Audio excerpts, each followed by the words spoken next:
Good afternoon and welcome to GNTV News at 1, right here from our studios at Asylum Down, number 10 Anyemi Bakwa Street. My name is Anthony Simpson. Let's take a look at the headlines.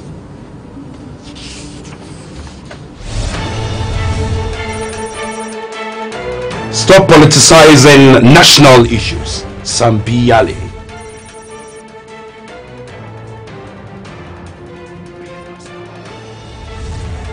Calls made for government to enforce rent laws.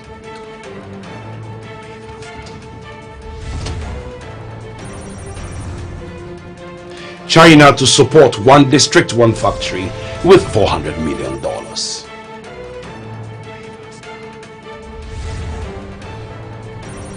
And on the international front, explosion in Somali cat market kills 5 people and 10 wounded.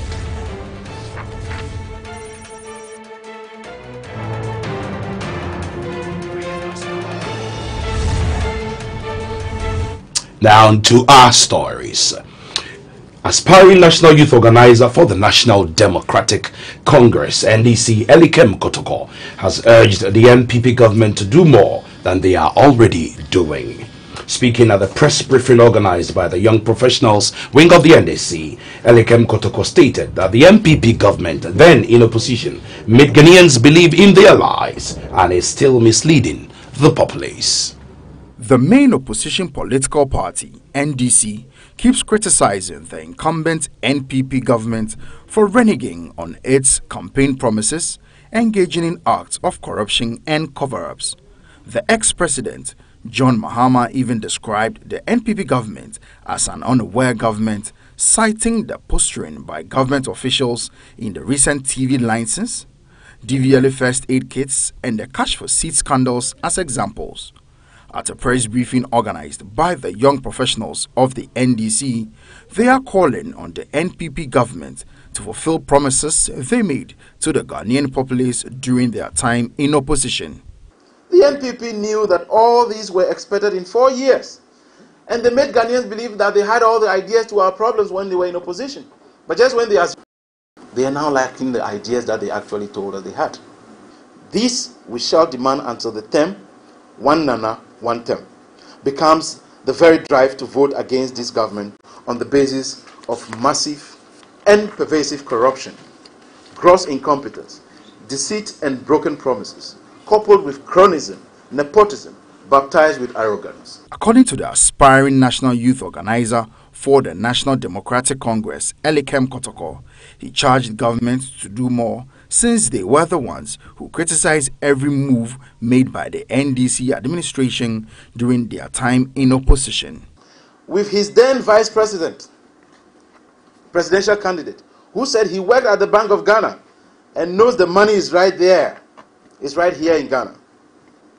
They made Ghanaians believe that indeed we could be constructing the KJTM market, the whole Central Market, Kotokraba Market, Cape Coast Sports Stadium, Kwame Nkrumah Circle Interchange, build the whole airport, expand the Accra-Tema motorway, build the Flower Pot flyover, build the Kumasi Military Hospital, the 123 community-day senior high schools at various levels, construct over 1,300 chief compounds, build the Reach Hospital the way it is now, the Maritime Hospital, the Bank Hospital, expand access to potable water to over 80% of urban folks, extend electricity to 80% of communities, and still provide each of the 175 constituencies, the 275 constituencies, $1 million each year. Provide all villages with a dam, every district with a factory. This is what we demand to see, because this is what we were promised, that the money was here. The Free SHS, Fight Against Galamsey, restoration of the teachers and nursing trainee allowances are some of the fulfilled policies of the NPP government. Even though the Free SHS policy has faced a number of infrastructural challenges, sections of the Ghanaian populace have applauded government for executing some policies. Now, former Ghana's ambassador to India, Mr. Sambi Yali, has expressed his displeasure on how developmental issues are politicized in Ghana. In an interaction with GNTV, he elaborated that the issues of national development should be dealt with a nationalist perspective instead of finding negative thoughts about everything due to their political affiliations. He also cautioned journalists to be sincere and truthful in their reportage, devoid of politicization. Former President John Dramani Mahama, during his tenure as president, expressed dissatisfaction over the politicization of national issues in the country, as he stated that politics should not be a matter of life and death, but rather should be a contest of ideas that will help change the attitudes and disposition of the citizens, especially the youth, for the betterment of all. In Ghana, differentiating political issues from developmental issues is a problem. Emotions are usually attached to comments and reactions when problems of national interest set in. The latest condemnation of the politicization of issues is coming from the former Ghanaian ambassador to India, Mr. Sampi Ali, who believes the country will suffer massively if Ghanaians don't desist from politicizing every information. There's no alternative to having national approach to issues than partisan politics. There's no alternative. Because if there's a calamity in this country, the calamity will not identify who is an NDC man or MPP man. Now, let's talk to ourselves. What do we gain in politicizing everything in this country? What future are we building for our youth? That's my concern. The youth of this country should come and see a united, healthy country. And that is the environment that can generate your well-being, isn't it? But in the current environment that we have, everything's about politics. Your colleague journalists have been slapped. And the answer is that because I'm in MPP, I won't talk about it.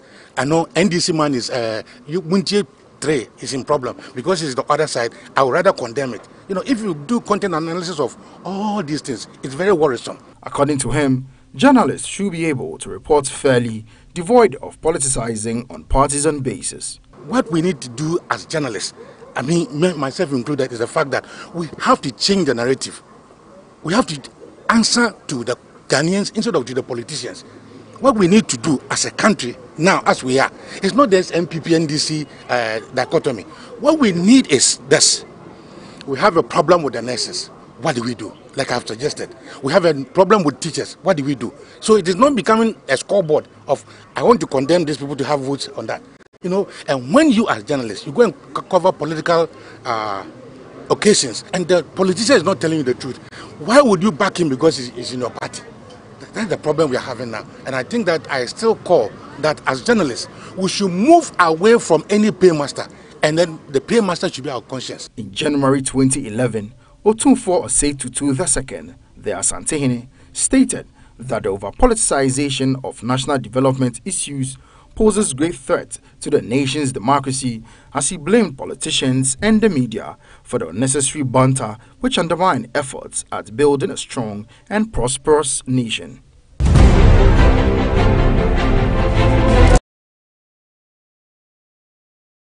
Now, the Majority Chief Whip in Parliament, Honorable Amayao Tremi, has debunked an assertion made by the former President John Dramani Mahama that the cap on statutory funds is badly affecting the smooth running of the NHIS. According to the Majority Leader, government is still struggling to settle the huge NHIS debts inherited from the previous administration, and that has been a major challenge the government of President has been facing. Now, former President Mahama, at the end of the most recent unity walk, challenged the current administration to rethink of the capping of statutory funds, since it is affecting the timely payment of debts accumulated under the scheme. He left a huge debt, over 1.2 billion, right? National health insurance. Didn't John Mahama leave that debt? And in the face of capping, this government has paid. So they didn't cap. Why couldn't he pay? Why did he leave those debts there? We have capped and we have paid his debts. And we are paying the current obligations. So he should be the last person about these matters. He doesn't have the moral right. The former president doesn't have the moral right to talk about this issue at all. What did he do with the health insurance money? President Mahama, what did you do with it? Such that you failed to pay or honor all the payments to the health insurance authority. This government has capped and yet has paid your debts and is paying its obligations to the national health insurance. So I think it's a non-issue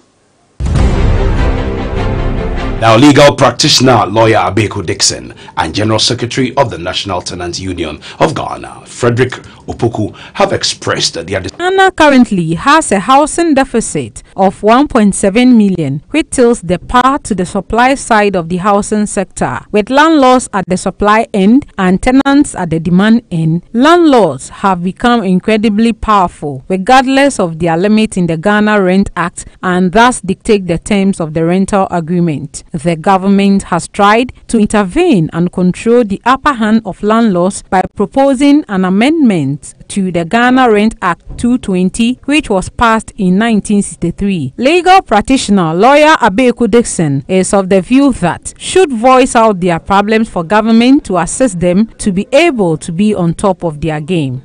We as tenants don't apply them, don't challenge these things. Landlords don't also bother because they know that if you take my accommodation, somebody will come and take it. And people who need accommodation so badly that they don't really want to waste time questioning landlords. What about if he tells them I don't get a place? Get another place might be tough, so everybody is quiet. So I think that if rent control really wants to be up on their game, they should really openly and honestly tell us that they have problems and have us all help them to solve their problems. Okay. General Secretary of the National Tenant Union of Ghana. Everything that you can even consider means that the law is not applicable in its actual sense. Okay. I don't know which portion maybe they have chosen to amend.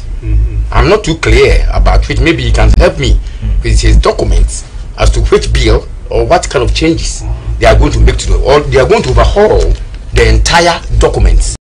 Unfortunately, due to demand surpassing supply, landlords charge in excess, sometimes demanding up to 3 years rent advance. Rent Act has been in existence for over 50 years now, and the last time it was amended was in 1986. Concerned tenants believe it's about time the act is reviewed. Now, matters between landlords and tenants in Ghana. Speaking in an exclusive interview with well the view that rent advance rates are very expensive and have asked for government to enforce rent agreement laws to help make accommodation facilities affordable.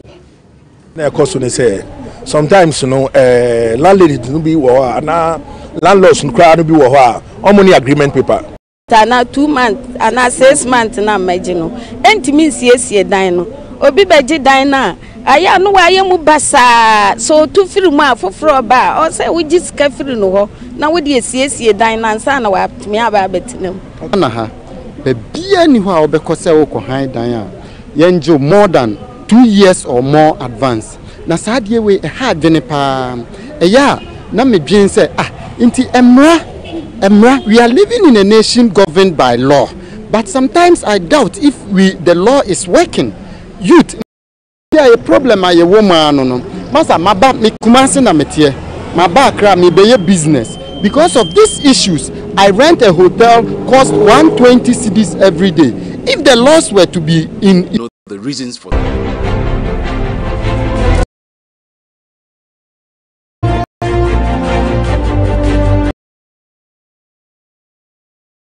be protected, strengthened to be able to dominate the markets.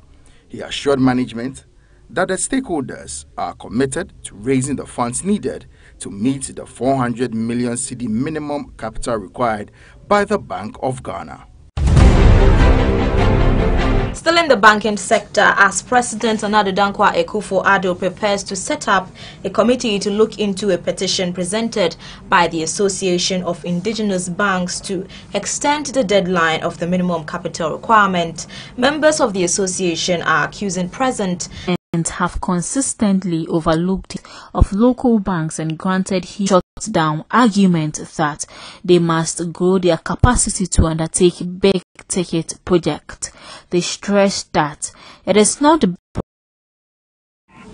the Chinese government and nearby areas of Africa segment will now have This is the sports segment of the news with me, Matilda Jimedo. And in sports this afternoon, Hearts of Oak has reached a 2-year deal with goalkeeper Ernest Sowa in the ongoing Ghana transfer window, according to Grapevine sources. Sowa became a free agent after mutually terminating his contract with Asante Kotoko last Friday after he was deemed surplus to requirement by the Kumasi-based club. It was revealed earlier this week that the Phobians have opened officials on the ground. It is important to have another eye that will look out for pertinent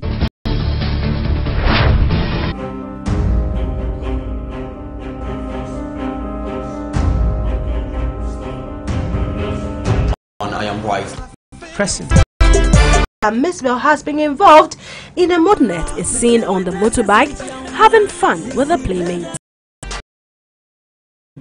3 months after being at post, she has tendered in her resignation.